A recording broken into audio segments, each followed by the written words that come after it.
this video, we're going to seriously improve your connection for partner dancing by working on a concept we call matching versus adjusting. This is one of the most important tools that will allow for you to play the role of what we call the more mature dancer, who is basically the partner who has the skills to ensure a positive dance experience, whether you're a leader or a follower.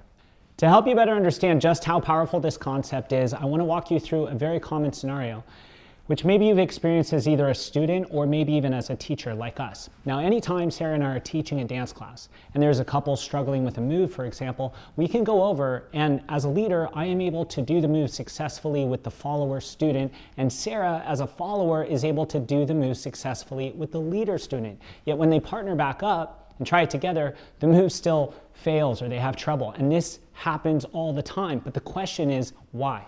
What exactly are Sarah and I doing that the students are not? That is the question that we're going to be answering in this video, using super simple exercises that even if you're a total beginner, you'll still be able to physically grasp the concept. Now, for some context, I'm going to be pulling up the complete lesson from our online dance school, and it's part of a module that is focused on better partnering. Now, there are a few things that would be helpful to know before getting into this topic, but hopefully you've got enough social dancing experience to really understand how to apply the concept. So let's just jump right into it. In this video, we're going to talk about matching versus adjusting. These are two completely different approaches to the way we interact with another person, depending on what our goals are.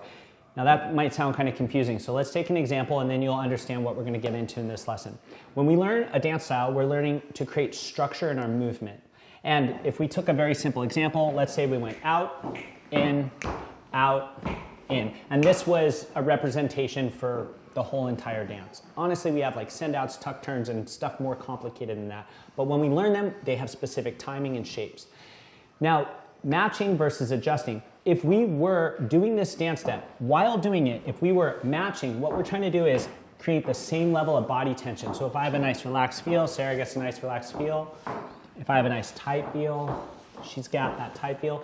Matching is usually what feels really good if what's happening is really awesome. For example, a nice matched handshake. Great. Reciprocated, oh, it feels so nice. A strong hug with a strong hug back. But a nice light handshake with a strong squeeze, ooh, not reciprocated, not feeling really nice. Now, one might say like, well, cool, then we should always be matching because reciprocation feels great. But what happens is when we're trying to succeed at the structured dance step, matching could break it. So let's take this example. We're doing fine right now, but if I start tightening my arm to the point where Sarah's matching a little bit, we're still succeeding, but I start tightening so much, now the dance step has been broken by my body tension and Sarah's matching of my body tension. Now, as a reciprocated matched couple, we can no longer succeed. So at this point, one of us, let's make Sarah the person who switches from matching. We're gonna start loose so you can kind of see it. I'm gonna get a little bit tighter. She's matching. The dance step's getting difficult. Now she switches to adjusting and she's loosened her body in order to succeed at the dance step. Now this would make a lot of sense if I'm a beginner. I'm like, I just want to do the dance step. You're doing great. Thank you, this is amazing, right? So adjusting is something we can use in order to help the dance step we're trying to learn work while we're learning it, especially, or while we're doing it with someone who's doing it just so differently than we are. So we want to think about these two tools and how they can help us have more successful dances. Adjusting at its ultra maximum would be something like this. Let's say I'm trying to do a send out and bring back, and I'm lifting my arm trying to turn Sarah, and she's just like gonna send out no matter what. That is, I will adjust so the send out happens, right? But where this can get interesting is where we're dealing with communication and what means what and when should I adjust and when should I match. So we're going to set you up with some drills that will help you understand this and succeed with it and know which one to use at what time. Let's break down our first drill, which will focus on matching. So we're going to set up in this open position. Watch Sarah and I. During our count off, we set our rate and we're going to be going out, 2, 3, 4, out, 6, 7, 8, 1, 2, 3. So using that example we did in the intro. Let's try that all together. 5, 6, 5, 6, 7, 8, 1, 2, 3, 4, 5, 6, and wind down, 7, 8, 1, 2, 3. So our goal in this first drill is to match. So what we want to do is create, let's say, 3 variations of this that all still work, that vary our body tension. So round 1, we're going to work the neutral like we just did. Round 2, we're going to go to something a lot looser and soft, but keep in mind that we still have our points of connection. We push off and we shape change. We pull in and we have this tension, compression. So just add a little bit of waviness to it. So it's clearly got a different type of body tension than our neutral one, which we started with. So let's try the sort of soft and flowy one. Here we go. 5, A little slow. 6, 5, 6, 7, 8. Soft. 1, 2, 3. Make sure we're still 4, pushing 5, off and just 6, nice, relaxed 7, 8. body. 1, 2, 3. Very cool. And now our last one is going to be tighter, but not so tight that we can't come in. Watch Sarah and I. 5, 6, 6, 7, 7, 8. 1, 2. Nice and small. 4, 6, 7, 8. And 1, 2, down, stop. 3. Here we go, all together. 5, 6, 5, 6, Small tight 7, movement. 8. 1, Catch, 2, hold, 3, in, 4, push, 5, 6, 7, 8. And 1, 2, down, 3. Nice. So now we have 3 examples. And what we're going to do is we create a communication agreement. We're going to let you guys practice this on your own to counts as opposed to music, because you might need to go slower when you go softer, and it'll make it a little easier practice. But we'll demonstrate what that would look like. I'm going to initiate the changes. We're always going to be going out and in, so we're not worrying about that changing.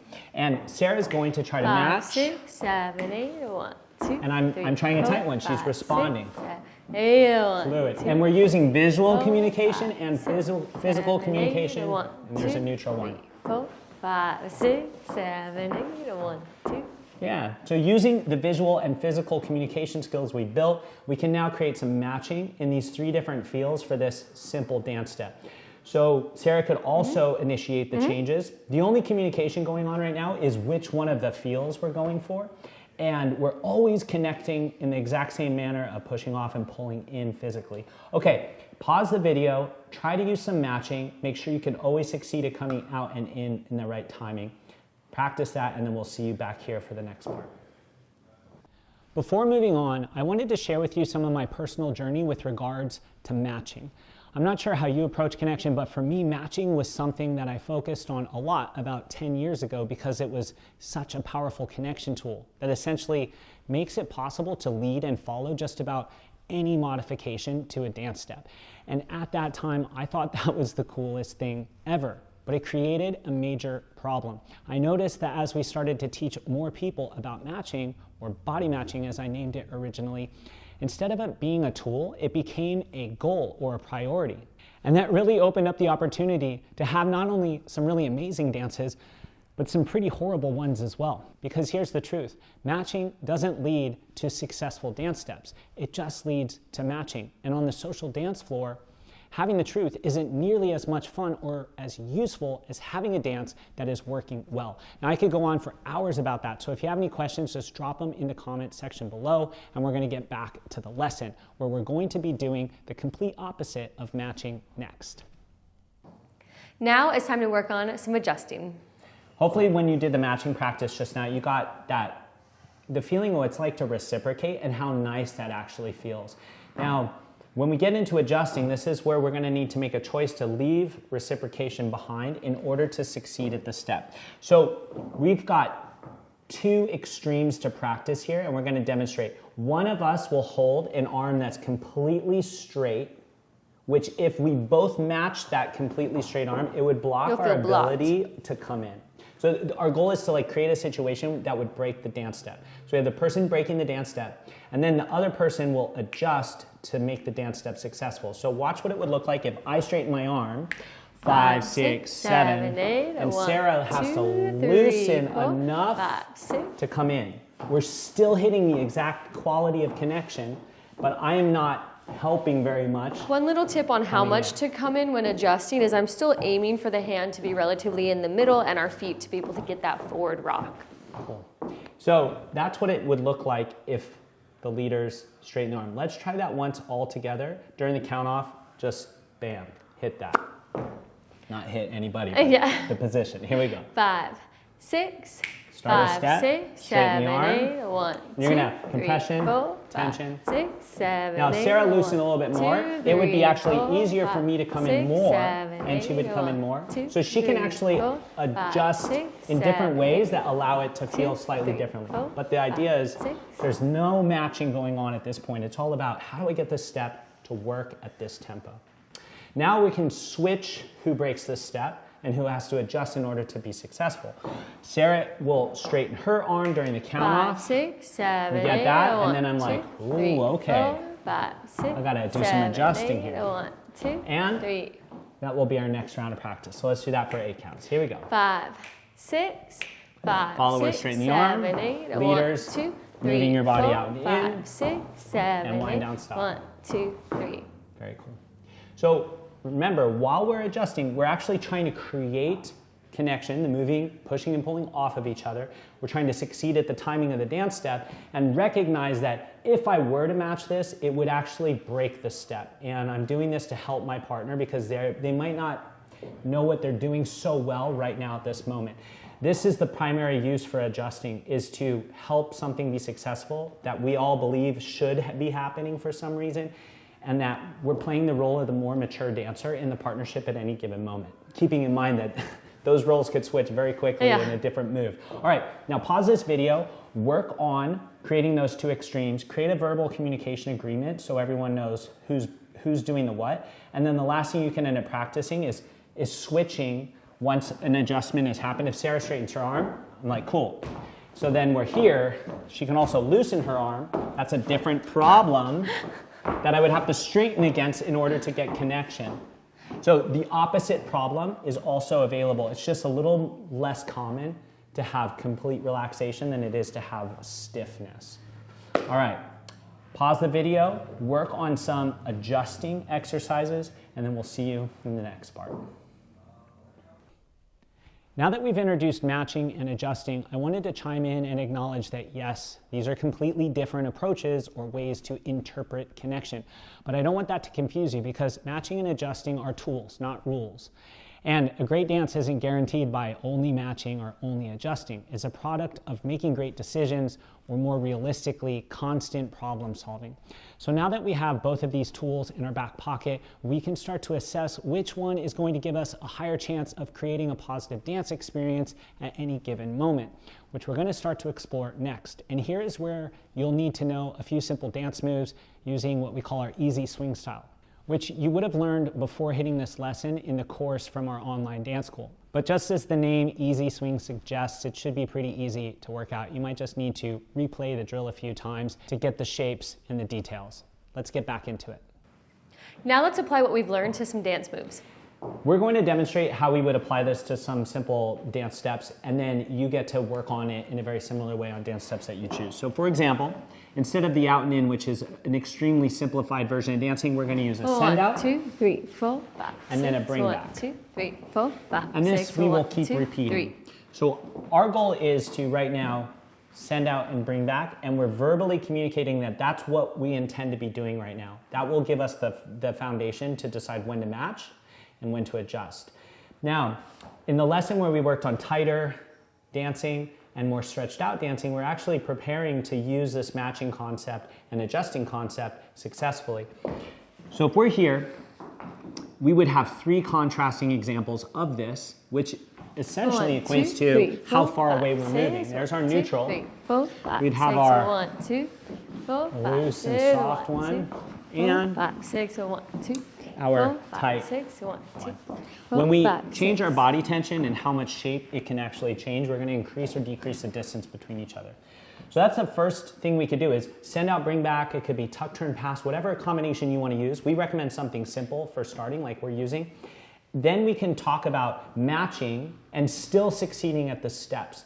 Now this is where the adjusting practice will kick in. What happens when, for example, if I get so tight that Sarah can't do a send out anymore, we need to have adjusting here. I'm like pinning my hand back. That's how tight I am. So how much adjusting does Sarah need to do in order for this to still work? Right? This is an extreme example of the type of adjusting that would be necessary to still make a send out work. if that was matched, right, I'm wanting to send out, that's adjusted. If it is Sarah, matched, sorry, yep. If Sarah matched me on that, we would just be stuck here in this awkward moment, for example. And then the question would be like, do you really want to be leading that right now? Is that a dance move? I'm not sure. And then that's how we make these decisions. So for right now, you set up a construct where the goal is to succeed at the dance steps. You do some matching that still doesn't break the dance step. That's helpful. And then you do an extreme where it totally messes with the dance step unless someone adjusts. Using this, for example, if I get just my stiff arm and I do my bring back with a stiff arm, Sarah really had to avoid that running into her. And that's her doing adjusting. Of course, I could do some adjusting. If she gave me a super loose body, I might have to tighten things and be very soft on her in order to hit those connection points and be successful at the step and still be a kind partner, right? We're trying to not just adjust and succeed at a dance step, but also take care of each other. So now it's time for you to pause the video, apply matching and adjusting, communicate with your partner on which one you're practicing, who's doing what, and apply it to some dance steps and see what you come up with. In this last exercise, we're going to show you how to use matching to change the shape of the moves and manipulate the dance. This is really something we would be doing in level 3, but we want to introduce it here so you understand why we would keep matching even if it would seemingly break what you know about a dance step. So watch us as we demonstrate. We have, let's say, the basic step we learned, which was rock step back and forth. 3, 4, 5, 6, right? 7. That's what was taught in the dance class. That's the thing that we all know. Now we can use matching to take that and change it and keep the dancing at a high quality level, but this is something that requires trust. Like, wow, I really trust that you know what you're doing. This feels great, and I'm matching, and I feel like, yes, I have this matching, and now I can use the matching to manipulate the dance to create like a double rock step back, which is a alteration of the basic step into something new that's also groovy and cool. It's not the breaking of the out and in, it's the changing of it. If Sarah adjusted at that exact same moment, right, and I go to get that double rock step and she comes in, that would be us not using matching to stay together at that moment, and then I would now have to figure out, what do I do now that Sarah's coming in? And I double rocked against that, right? She came in, and then I waited and, let's say, moved on with things. So it's not like adjusting will ever lead to something bad, it just might not be predictable. Now, let's set yourself up with this so you can feel what it's like to use matching to change your body tension to manipulate a move. And we're just gonna do it in the rock step, so it's simple. So, we have an exercise, we set our weight, 5, 6, 7. We rock step back, 2, 3, and then we're gonna go back, 6, 7, 8, and then we wind down, stop. So Sarah did a great job reaching her hand forward to show that body tension change and the connection that would be needed to double back. Let's try that all together again, no touching. 5, 6, 5, 6, we reach 7, back. 8, 1, 2, Now we 3, hold that tension, 4, 5, we block, 6, 7, 8, and 1, wind 2, down, 3. stop. So the double rock step is a tenser body than the shape change that comes through. We're using matching to communicate that change on the fly, something we should calibrate like we're doing right now verbally. So let's try that now. Holding hands, the connection will go out, in, out, in, out, in, all together. 5, 6, 5, 6, 7, 8, Out, 1, 2, 3, in, 4, 5, out, 6, in, 7, out, 8, in, 1, release the 2, tension. 3. So you'll probably notice that you have a soft body when you move out and in, and a tighter body when you do the double back rock steps. Now this is, now that we've calibrated it, we can actually recognize this change, not as the breaking of the dance step, but as the altering it into something else. We just want to give you this example here because sometimes something will notch itself into a different step, a different timing, and it's something that isn't adjusted against, it's actually matched in it, and we go with our partner. And that's more advanced dancing, which we'll get to in level 3. This is an introduction to the idea. Pause the video, try that out on your own, communicate who's going to be doing the changes, and you can also play with the timing a little bit as well. All right, and then we'll see you in the last bit for a conclusion. Thank you so much for working through the concept of adjusting versus matching. 2 very powerful tools that we can use when dancing at the same time because they cause us to behave very differently it could also get kind of confusing. So we want to give you some guidelines. The first one being, if you're practicing with your partner, make matching or adjusting part of the communication agreement for whatever you're training. So for example, let's do send out, bring back, and adjusting at all costs to make it possible. So we're doing our best to do our part, but if, let's say someone gets a little tight, Sarah adjusted. If Sarah gets a little tight, I'm adjusting.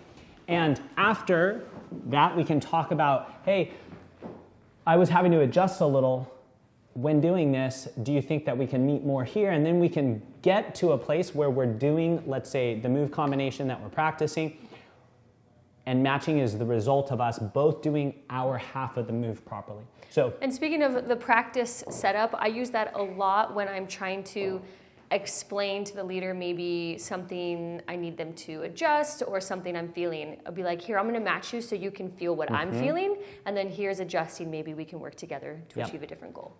Now, remember this, matching will lead to the truth, and sometimes the truth hurts, right? And adjusting will always lead to success of the dance step, no matter what. So you won't recognize when you're doing something that isn't helping your partner. So the person who's adjusting has now the power to help their partner out by saying, I'm adjusting a little bit to make this work. If you were to do this work, then I wouldn't need to adjust, and then we can get the step happening more 50-50 in a more comfortable way. Now, when it comes to social dancing, this is where things get tricky. This is where we need, or I feel like we can help you out with some guidelines.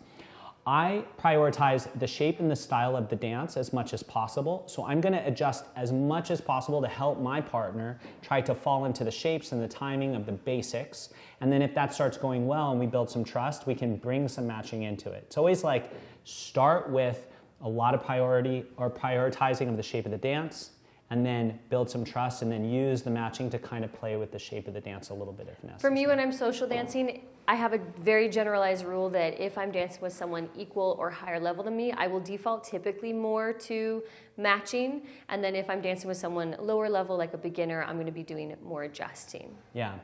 We want to think that when people are learning the dance, or when you're playing the role of the more mature dancer in a dance, you know more, you can share more, and that's usually going to come in the form of adjusting. Let me help out a little bit with this one. I know what you're trying to do. And then you go about doing your best to get that to succeed. So those are some guidelines for the social floor. But once again, you're going to be choosing one, and it's either going to be making dancing better or making it worse. So if you're going like, oh, let's adjust. Ooh, this is not feeling good. This is getting worse. Then that means you're probably going in the wrong direction. You should move to more matching. And you can monitor how well things are going by watching your partner's face, if they're smiling and laughing versus getting a little bit of a cringe. And you can also feel the tension too. So ultimately what we're saying is that these are tools to use, but it's going to take a lot of exploration on your end to kind of start to make the right decisions. Yeah, safe exploration with your partner with clear communication agreements is the best place to start. Amazing work getting through that full lesson, especially if you actually paused and practiced all of the drills, because most of our ideas, they're really simple for the brain, but getting your body to behave takes deliberate practice. But this is one of those things that will have a massive payoff, so much more than spending another hour working on a trending dance move or something. So share this with your partner and put aside some time to work on it, because you'll be making a generous contribution to the social dance floor. Also, I feel like we dropped a few words in that lesson that you might not be sure about, like prioritizing the shape of the dance or something like that. So if you have any questions, post them below. And I'd also love to really hear if you had any major light bulbs or takeaways, or perhaps maybe you've been approaching connection this way for years already. And if you're worried about your ability to make the right choice with regards to matching or adjusting, I recommend keeping this simple analogy in mind. Dancing better is like adjusting a camera lens. You can't just snap into focus. You just start turning the lens, and the picture either gets better or worse. So all you need to worry about is paying more attention and twist in the direction that feels like it's making things more fun, and accept the fact that it's just a constant process and that there is no autofocus on the social dance floor. So thank you for sticking around until the end. And remember, when you're ready to get serious about your improvement, especially with us as your guides, check out the free trial to our online dance school, where you can not only access our online courses, but you can also get private coaching and personal feedback, which is where the major gains lie. All right, cheers, keep swinging.